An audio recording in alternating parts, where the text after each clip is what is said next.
Hello friends, இன்றைக்கி நம்ம என்ன பார்க்க போகிறோம் அப்படின்னா மட்டன் ரோகன் ஜோஷ் எப்படி பண்ணுறதுன்னு தான் இன்றைக்கி நம்ம இந்த வீடியோவில் பார்க்குறோம்.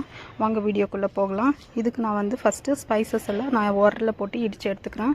ஒரு ஸ்டார் அண்ணி, கொஞ்சம் பட்டை, கொஞ்சம் ஒரு 3 ஏலக்காய், லவங்கம் ஒரு 6, இது எல்லாத்தையும் நான் உரலில் வச்சு சின்னதாக உரலில் இடித்து எடுத்துக்கிறேன்.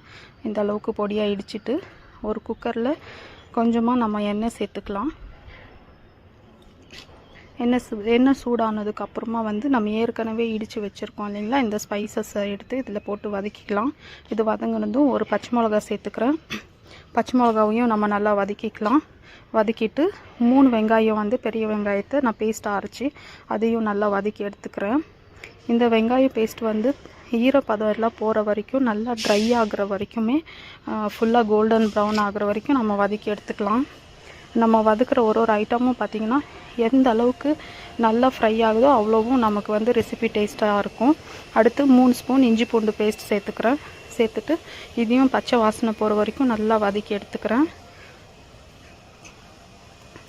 அடுத்து பார்த்திங்கன்னா 3 தக்காளியை நான் பேஸ்ட்டாக அரைச்சி எடுத்துருக்கேன்.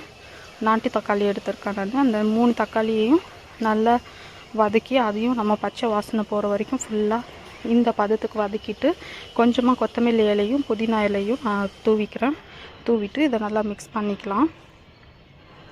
மிக்ஸ் பண்ணதுக்கப்புறமா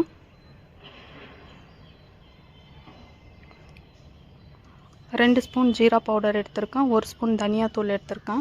1/2 ஸ்பூன் வந்து ஃப்ளேவருக்காக கறி மசாலா சேர்த்துக்கிறேன். இது நான் வீட்லேயே செஞ்ச கறி மசாலா. இது இல்லாமல் கூட கறி மசாலா இல்லாமல் கூட நம்ம இது பண்ணலாம். நான் சும்மா ஃப்ளேவருக்காக போட்டிருக்கேன். இதை நல்லா மிக்ஸ் பண்ணிவிட்டு அடுத்து வந்து நமக்கு ரெசிபிக்கு தேவையான அளவு உப்பு சேர்த்துக்கலாம்.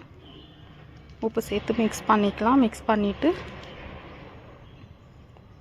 நான் வாஷ் பண்ணி எடுத்துருக்க ஒரு கேஜி மட்டனை வந்து இதில் சேர்த்து அதையும் நல்லா மிக்ஸ் பண்ணிக்கிறேன். மிக்ஸ் பண்ணிவிட்டு மட்டன் வேகிற அளவுக்கு தண்ணி சேர்த்துக்கலாம். தண்ணி சேர்த்துட்டு அது கொதி வர்றதுக்கு முன்னாடியே ஒரு 50 ml வந்து கர்ட் சேர்த்து அதையும் நம்ம நல்லா மிக்ஸ் பண்ணிக்கலாம்.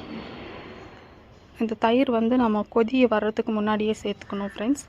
சேர்த்து மிக்ஸ் பண்ணிவிட்டு அடுத்து ஒரு 12லேருந்து 15 பேடிகை மிளகாவையும் கேஷ்யூ நட்டையும் நான் ஊற வச்சு இதை பேஸ்ட்டாக அரைச்சி இதில் சேர்த்துக்கிறேன்.